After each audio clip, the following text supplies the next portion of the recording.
And that father is going to tell you exactly how he feels. Give it up for him, ladies and gentlemen, Andy, Mark and his mother.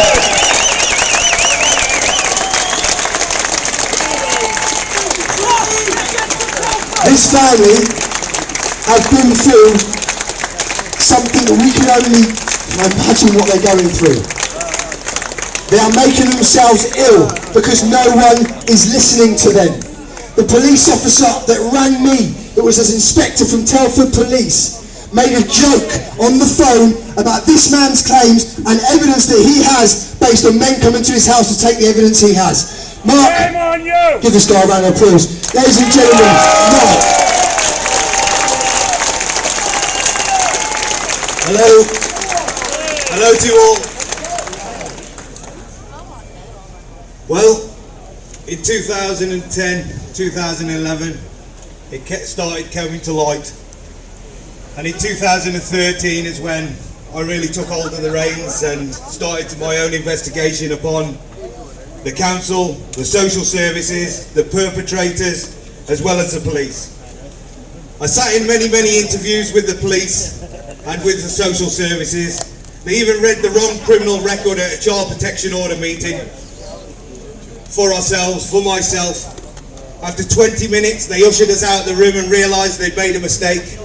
They ushered us back into the room and they said there's nothing to answer for and for us to leave. After that, I began to look harder at the establishment and harder in everything in general. There was one perpetrator. He was out on police bail when he committed the offence on Amy.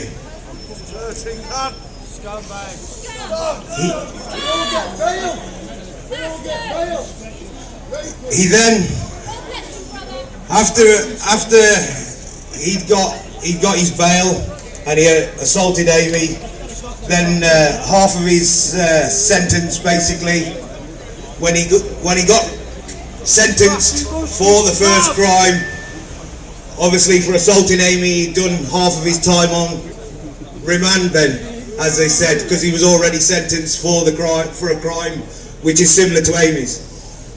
From that, time went on. In 2014, there was a telephone submitted to the police. I took away over 40 mobile phones from Amy and submitted them to police. In 2014, they took this one particular phone, which was a BlackBerry 9320, a white one. They said, oh, they was running it, and we're still waiting and waiting and waiting. So none of these other perpetrators got arrested, none of them got charged. They allowed them to walk scot-free. Shame on them. Shame on them. Then from that, I left it a little while, and they said they weren't going no further with the investigations. Boom. From that, I started requesting exhibits back. We collected a number of exhibits during this time, and this one exhibit, what came back, was in a box, no examination carried out, and it was smashed to pieces in an exhibit bag. And the exhibit bag had been cut open and resealed with an FST label in this bag. So I knew this had not been analysed. On that, I seen the evidence with my own two eyes of perpetrators on their hands and knees pleading for mercy, offering £15,000 to keep a baby when they'd raped Amy. She was in an abortion clinic in 2014 on the 30th of September. 30th of 2013, tell a lie, sorry. So, off the back end of that, her mum had stand behind the screen with her for 4.5 hours. And it became the establishment, the police of Telford, the council of Telford. They hadn't done their duty of care. They hadn't done their legal duty. And it became then lots of evidence I had already collated during this time. I sat through every police meeting, evidence went in the file. Sat through every council meeting, evidence went in the file. Then when the exhibits come back, I telephoned Mallinsgate Police Station to this individual officer. What's his name?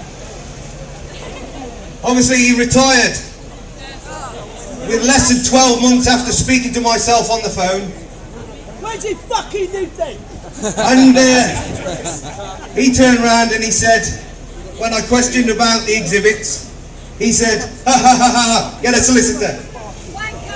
I said, I don't need a solicitor.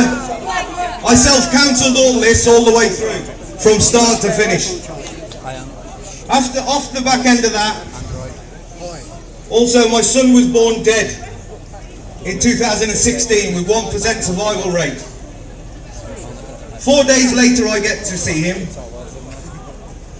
and off that, when obviously her mum telephoned the police and said we couldn't make the one meeting, obviously because she was in the hospital and different things, he just began to laugh down the phone. So it was alright because we just put it all together, kept coming. It come to the stage in 2018 when attempted arson happened on the property. If it wasn't for Amy's mum hearing them coming up the stones in the garden, the house would have been alight. We dialed 999, it took 3.5 hours for the police to arrive. When the police arrived, they turned around and they said, this is quite serious, these two officers. I'm pretty sure they wore their heart on their sleeve. These two officers went away and they said this needs to go to the CID of Telford. They passed it to the CID. The CID rung at 9:23 in the morning and said, well, what was the incident? Explain the incident. They didn't even want to come out and they said it's not our call. It's down to the West Mercia PC. So, no problem. So where he come down now to the PC, got in contact with them again. They sent this different officer out, which was a local beat, Bobby of Donington in Telford. He come out and he said, I wouldn't put it down as attempted arson. I said, so what would you put down? All the twigs stacked up the windowsill. The children are all inside. He's got a petrol can in his hand. What would you say is attempted arson? Or well, he attempted arson. That's it. If he hadn't been stopped, it would have been a light. That could have been another Lucy Lowe. The same happened in Lee Gomery in Telford, which then that's fatalities. So the blood's on your hands. He turned around and he said to us, he said, I think it's a harassment order. Harassment. I said, harassment? I said, go back. I think you need to go and study the book again, the book of law, and tell me what attempted arson is and what an harassment is. I said, harassment is when you start badgering people, you're in front of them, or you're banging on their door. I said, that's harassment. I said, attempted arson is stacking twigs up your window. It's not attempted arson. The police wanted to go away. He said, I'll come back to you in a few days. 16 days later, he rings up and he goes, I can't go swinging at high branches to get anything done about this. All right, okay, no problem. So as it went on now, in January 2019, Superintendent from Worcester, the Major Crimes Investigation Unit, he turned around and he said to me, blah, blah, blah, in a letter, you can't retry somebody for rape, blah, blah, blah. Well, hang on. Goes on about double jeopardy. Well, the annex is rubbish because double jeopardy was demolished in 2012. Yeah. So how can you tell me you cannot try somebody for rape? How come you can't try somebody for arson? How come you can't try somebody for murder? Two-tier law system. So, in the last month, the police turn up at the address in Telford and they submit Amy's mum with an husband warning. Because there's individuals trying to obtain the evidence which we hold. The police want it back. Well, it's too late. it's with QCs, and it's with the barristers, and it's also with a solicitor, which was provided to us on a probo free bonus from the MP of Telford, Lucy Allen. And I take my hat off to that lady. And also the other person I take my hat off is to Anthony Wood from the Naga.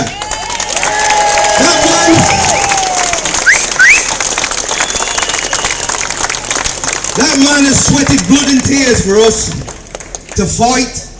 And obviously he has seen the evidence, he has seen the documents, Danny's seen the documents, Danny's seen the evidence. We've got nothing to hide. I just want people to be aware and stay safe and keep their kids safe. Justice. I'm not after the glamour, I'm not after the fame. All I want is justice. And we're supposed to have one of the best justice systems in the world. But it seems like to me, it's a kangaroo justice system. And that's how I feel. And that's exactly how I see this here today. Exactly the same. It's no better than anybody else. We're all human. We all go to work. We all tell the truth, and the truth hurts. People don't like the truth. If they can cover it up and sweep it under the carpet, they will do. They did not inform anybody of Telford, but Operation Willow was running. Nobody in the community, nothing. Until the MP got hold of it in 2017, when I sat on her chair in her office, and I said, this is how it is, and this is what you need to start looking at, because this is corrupt to the core. We've all had enough, and all we want is justice, and the justice system to start listening to these people. At the end of the day, I've experienced it firsthand, and I don't wish it on nobody. I don't wish it on nobody at all.